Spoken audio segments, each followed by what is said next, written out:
If people want to really blow up one figure here or one word there, I would argue that they're missing the forest for the trees. I think that there's a lot of people more concerned about being precisely, factually, and semantically correct than about being morally right. Alexandria Ocasio-Cortez is a petulant child. Now, AOC is amazing because she says things that are so bizarre, so outlandish, that the media, no matter how hard they try, just can't spin. She's spin-proof. And lucky for us, this weekend she opened her mouth. So let's take a look and enjoy the show. And I read it and I was like, you know what? I don't care anymore. I don't care anymore. Because, again, I'm at least trying, and they're not. So the power is in the person who's trying, regardless of the success. Now let's break this down a little bit. The power is in the person that's trying. What are you talking about? The power is not in the person that's trying. The power is in the person that actually makes things happen. A congressional representative that introduces bills that go nowhere has no power. Sure, they can get a lot of press, like AOC certainly has, but that's not power. And in the case of AOC, that's a liability to her party. If you run for president and you try real hard and you don't win, you have no power. It doesn't matter what ideas you have. It doesn't matter how hard you try. So let's see what else she has to say. If you're trying, you've got all the power. You're driving the agenda. You're doing all this stuff. Like, I just introduced Green New Deal 2 weeks ago, and it's creating all of this conversation. Why? Because no one else has even tried. Just for the record, no one is actually having a conversation about the Green New Deal. They're just laughing at it. So let's just take a minute and look at this Green New Deal, her signature legislation. Now, I've always been told I have a hard head, and I might be a touch masochistic, because I read this entire document, this monstrosity.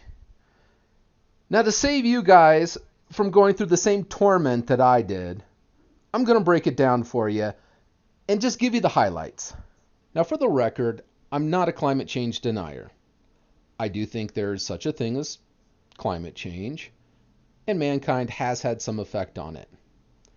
Now, we don't know how much of an effect we've had, and there hasn't been a single really good model to explain it. And because of that, we don't know what's going to happen in the future. So the Green New Deal is based off of a report by the Intergovernmental Panel on Climate Change, or the IPCC. For those unfamiliar with the IPCC, they've been putting out reports every couple of years since 1990. Reports that have, let's just say, been criticized heavily by the scientific community. They've been criticized because of inaccurate models, bad source data, unexplained rounding errors, and of course, the most cataclysmic conclusions, many of which have already turned out to be false.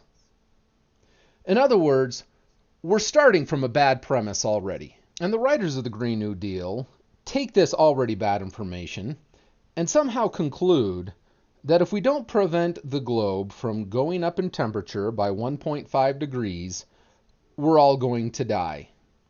An assertion which even the IPCC denies. In fact, even the most extreme climatologist will tell you that there is no red line.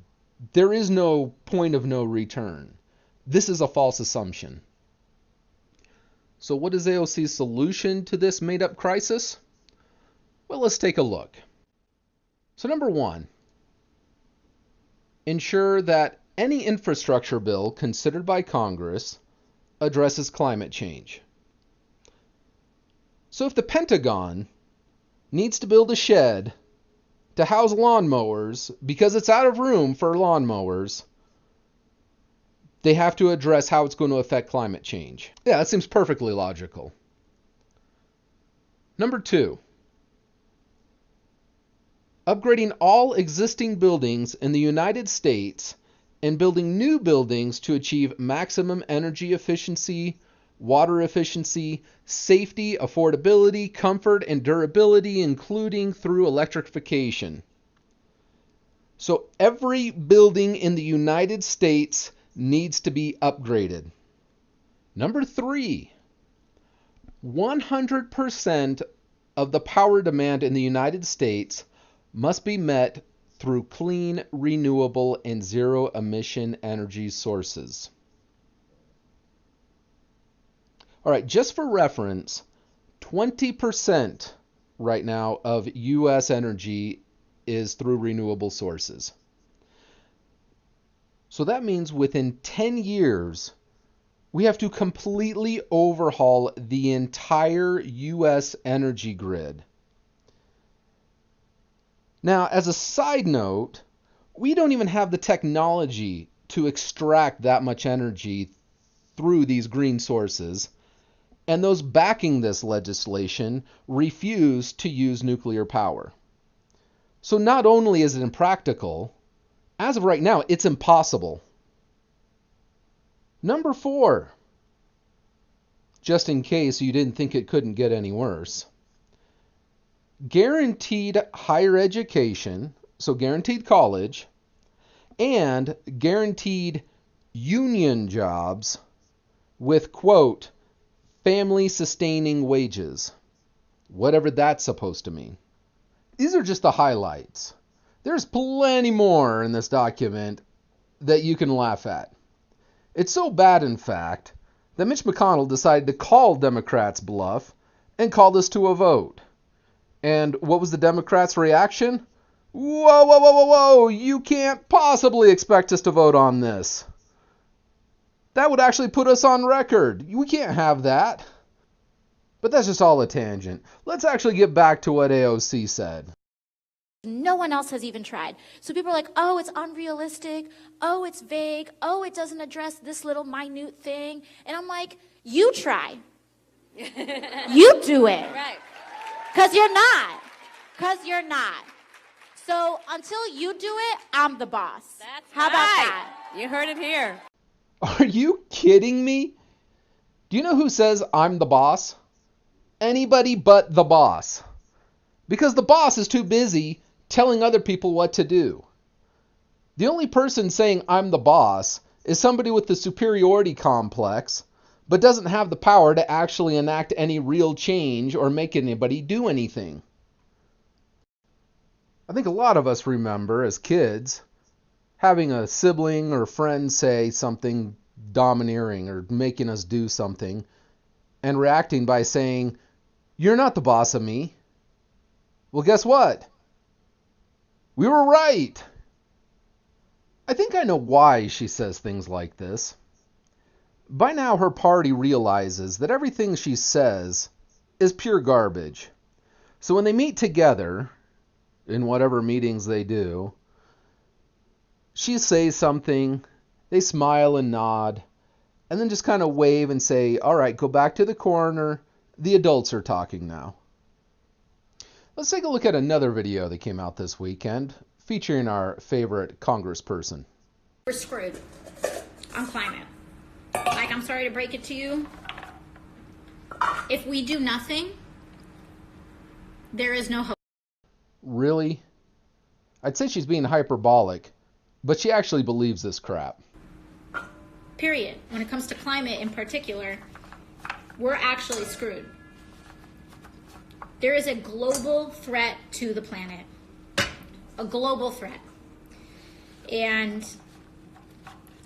at this point, we don't even have to prove it. Just walk outside in winter in a lot of places, and it's either way worse than you're used to or way warmer than you're used to. So it's either better than usual or worse than usual, and either way, it's worse. Hurricanes, storms, wildfires. We are dying. Everything she just said has been debunked by real scientists. There's scientific consensus that the lives of children are going to be very difficult. I don't think she knows what the word consensus actually means. When you're the only person that believes what you believe, that's not a consensus.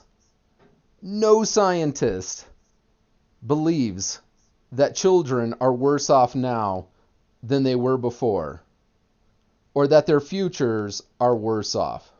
We live in an age where virtually every person in the United States and almost everybody in the world has access to the entire accumulated knowledge of humankind. Life expectancy is at 77 years. We've made technological advances that were unheard of 50 years ago. But hey, keep talking, AOC. Let's hear what else you have to say. And it does lead, I think, young people to have a legitimate question. You know, is it okay to still have children? This idea that if we just, I've been working on this for X amount of years, it's like not good enough. Like, we need a universal sense of urgency, and people are trying to introduce watered down proposals that are frankly going to kill us. A lack of urgency is going to kill. If you don't have kids because you're afraid of climate change, then please don't spawn. We need to weed those genes out of the pool. And so I return back to my conclusion. Alexandria Ocasio-Cortez is a petulant child. Now, I hope you liked the video. If you do, give it a thumbs up. If you don't, feel free to give me another finger. I'm a big boy, I can take it. And either way, let's leave some comments. I'd be happy to talk with you. Let me know what you agree with or disagree with. I'm going to be doing more of these videos. So if you're interested, if you like what I'm doing, subscribe, hit the notification bell, and I'll be back in a little bit.